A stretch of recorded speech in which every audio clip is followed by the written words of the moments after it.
how plugged into you, I guess, did you watch, say, Nadal last night, which went to, I guess, 11 o'clock Las Vegas time? I mean, did you? Yeah. No, I did. It was epic. It was memorable. It was two warriors, going at it. It was everything that makes me so thankful. I get to watch it now instead of deal with it. Well, I mean, what do you like watching this? I mean, are you sitting there with your wife, with Steffi, and just watching tennis? And what do you talk about when you watch a match like, say, last night that went almost 5 hours? Well, we're not sitting together necessarily watching that match. I mean, I was in New York last night. I made it here, in enough time to kind of settle into that match. But for me, it's all tennis is problem solving. So it doesn't take long, especially when you know the guys. I mean, what their strengths and weaknesses are, and how the matchups really are going to play out. I mean, I called an epic match that Nadal was going to win before it started, but that doesn't mean that it's going to happen. And you kind of watch everybody make their little adjustments out there, their story in real time. And if I enjoy that part of it. I enjoy watching, Nadal solve for, an ass beating in the first set. I enjoy watching team make the adjustment to that. I enjoy watching, how they handle some of those big moments and how they don't treat those big moments any differently than they may treat, other moments in the match. So there's a lot to take in there when you've done it. So what's the toughest match you ever played then, Andre Agassi? Getting my wife to say yes. That was as hard as it gets.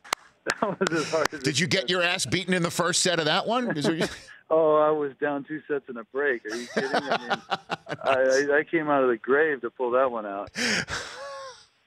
So that love match, I got it. But I guess a tennis match, Andre, an actual competition. Yeah. So you can say a person, who typically presented the challenges, or you could say in hindsight, this match was the toughest, and winning, losing, right? So I have my list of which match cost me the most in my heart and mind, which match gave me the most in my heart and mind. And when it comes to the latter, it was the French Open, the last of the 4 Grand Slams, being down 2 sets to love in the finals, a microcosm of my life, and then figuring out a way to get over the finish line. And when you talk about matches that kind of ripped my heart out, I'll never forget the 95, U.S. Open final, where I was 26-0 going into the final and wasn't quite good enough on the day, and I was 26-1 when that summer ended, and I wish I would have given away 25 other matches that summer just to have won that one. So you just, there's a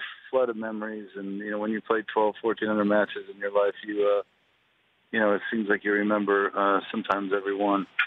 Well, a couple more minutes left with Andre Agassi here on the Rich Eisen Show. So much conversation these days, not about Serena's tennis, unfortunately, about her garb, her choice of garb. And it seems that the Parisians will not let her wear her catsuit because it's disrespectful. You had some years about your garb in your playing career in Wimbledon, et cetera. So I'd love to ask you, what do you think of this whole, if you will, set to with Serena Williams' choice of tennis wear?